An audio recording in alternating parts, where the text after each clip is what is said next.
Hello and welcome back. We're looking now at another project that's inside your Lesson 3 packet. I called it Using List Boxes and Dynamic Properties. Let me just give you a little feel for what this does. First of all, down here I have two group boxes. You can see I've got two sets of radio buttons. Sometimes they're called option buttons. And what this does is it allows me to maximize my screen, set it back to a normal size, and then I can minimize it back down on the system tray. And here he is down here. I can bring it back working. Okay. I can change the background of the form to gray, make it green, make it red, make it blue. Okay. Just using some properties of the form that we normally can set at design time, but I wanted to show you that you could run these properties at change these properties at runtime, and that's why they're called dynamic properties. It turns out that almost every property that you can set at design time can also be modified at runtime by the user if you want them to. Now check this out. I just have a list of items here, no prices or anything, but I wanted to show you how you could add and remove items from a list box while we're doing this. So watch. If I add in this and I say I want to add juice, and I click Add Item, it adds juice in there, and I have the sorted property of this list box to true, so it's going to alphabetize everything for me. If I want to get rid of one, like jelly beans or something, I can hit delete and it gets rid of them. Alright? Now since I can just keep deleting all of these, but since I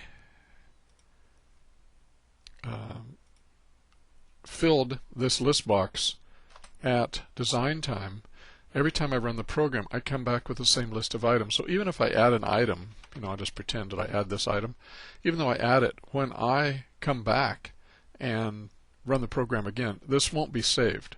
The only way we can do that is to save it to a text file or save it to a database, and I haven't shown you how to use a text file. We won't do databases this semester, but I'll show you how to save it to a text file so that you could add and remove items, and every time you started the program you'd have an updated list. Alright, so I think that's about all I have on this particular project. Nothing really fancy here, except when you hit exit I come up with another little surly message as usual. You're used to that. So let's take a look at the code and just kind of see how I did some of these things, because I wanted to introduce you to some things. First of all, let's take a look down here at the BTN Add button. When they click the Add button, what I'm doing is I'm taking whatever they typed in the text box that I call txt item, and I'm adding it to the items collection of Mr. Listbox right here. Okay? Now in design time you already know how to add items to a list box.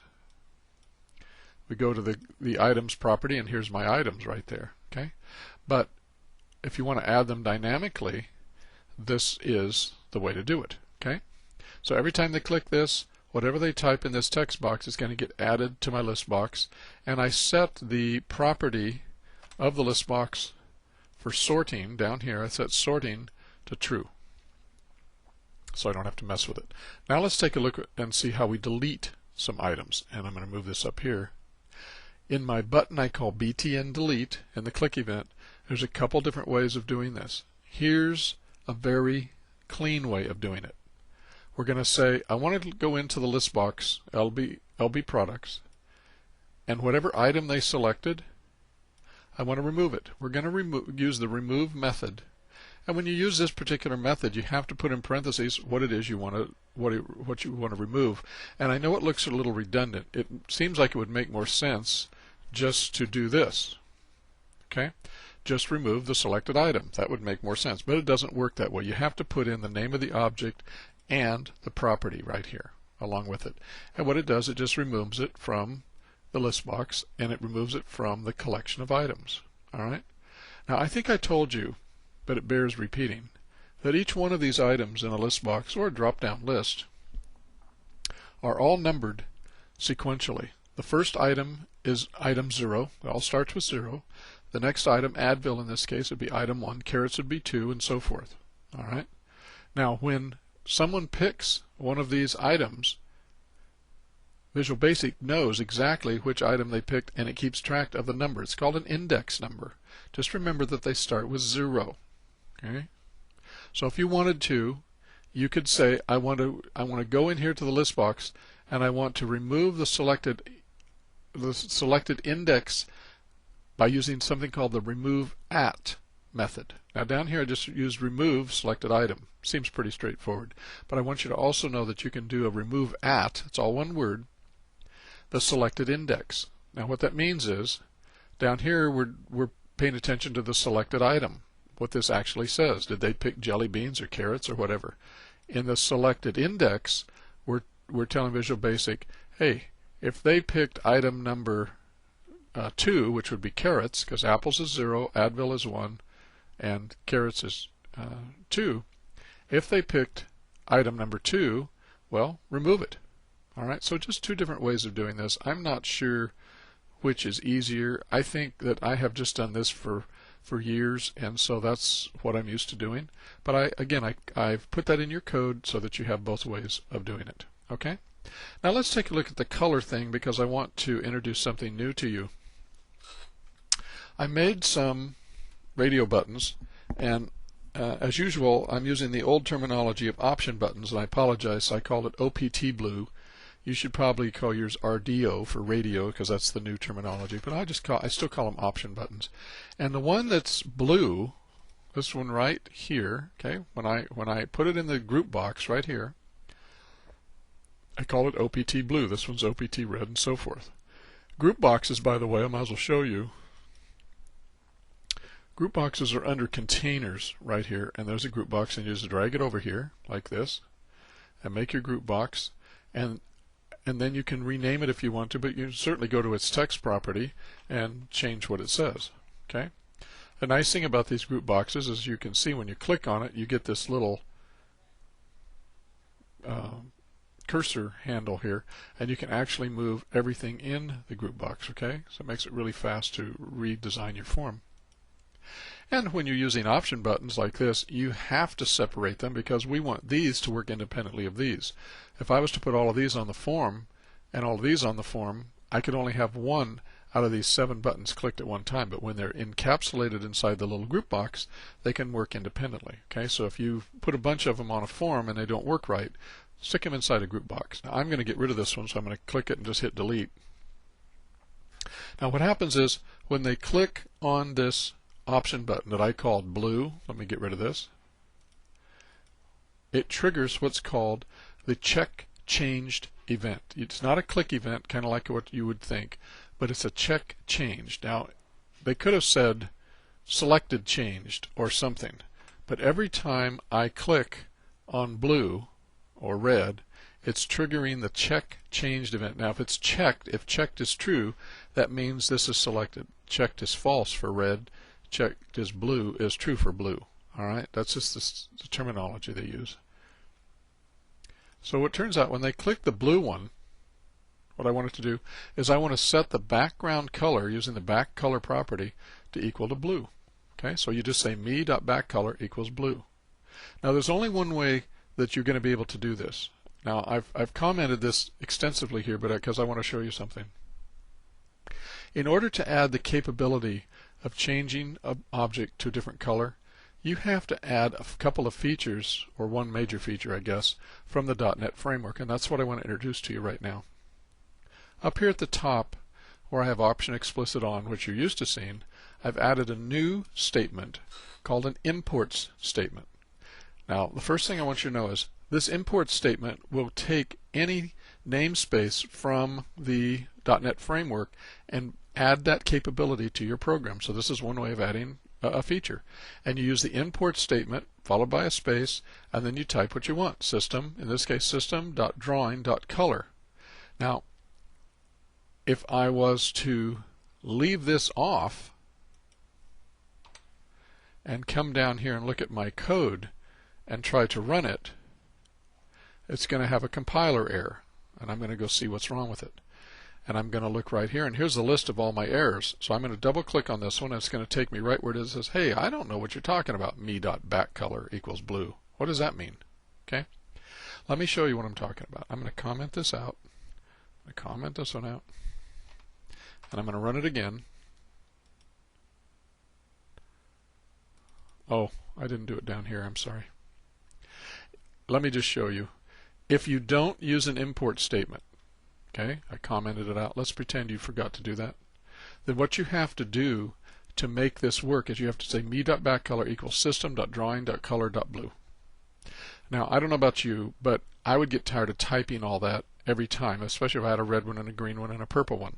So what you can do is you can put the namespace up in here at the very top, and then once you do that, you don't have to type in system.drawing.color anything. You can just simply use me.backcolor equals blue. Okay? And here's another option. If you don't use the import statement, you have to do it like this. You can say me.backcolor equals color.blue. If you don't have it at all, you can type in the whole reference. Now this may seem kind of confusing to you, but my advice is whenever you want to change the color of a button, change the background color for form and so forth, go ahead and import system.drawing.color namespace. Remember, somewhere on your computer in the .NET framework in some dynamic link library, there are routines, there is code to tell the Visual Studio, hey, when they use this kind of a thing, when they use the word color, it means they want to change the color of something. That's all it means. All right. So once you add that namespace, it comes in really, really easy. All right. Now, if you use this, when you say me.backcolor equals, you get a long list of a whole lot of colors. See all that? Very nice. So I could make it, instead of blue, I could make it sky blue, I guess. Okay, let's see what that looks like. Okay, something like that. Looks kind of the same to me.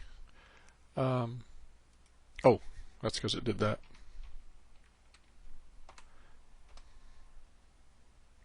See what sky blue. Okay, that's a little different. All right. Okay. So again, using the import statement just says I want to add this feature from the .NET framework, and in Visual Basic we use the word imports. If you're doing this in C#, use the word using. Does the same thing. Accesses the same stuff, just different words to do the same thing. All right. So that's what I did here. Now the others I made it just very simple for you without all this rigmarole. When they click red, I just say me.backcolor equals red, green, or whatever it happens to be. Okay? Now, these colors, this green, this red, this all this kind of stuff, these are referred to as VB constants. And so are these things.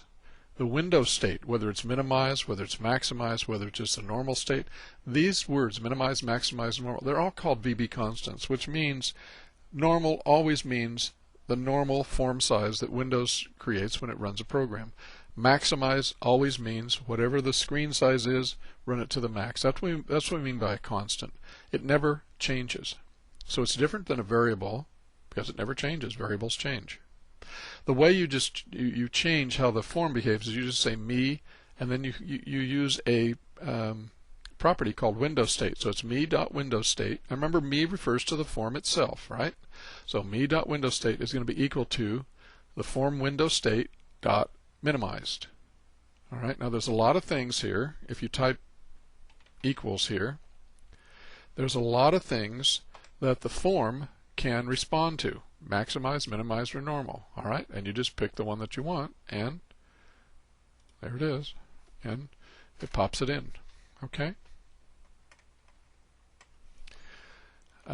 And then down here, I just said when they pick max, make it maximize. When they click the button I called OPT normal, click normal. And remember, these are all coming into what is called the check changed event. It doesn't say the click event. Microsoft named it the check changed event. Now, it would make much more sense to me to just say click. But what happens is whenever the value of the option button changes, it comes in here. So if it was whatever it was and it changes, it's going to run this code.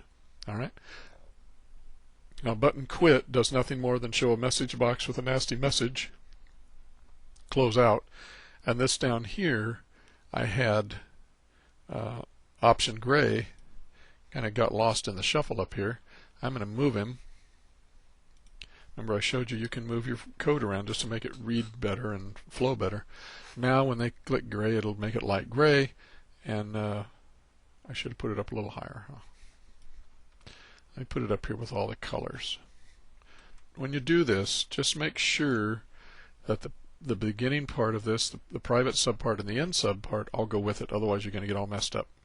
All right, but you can move these entire event handlers or these subroutines anywhere you want, as long as it's inside the form definition. I mean, form starts right here where it says public class.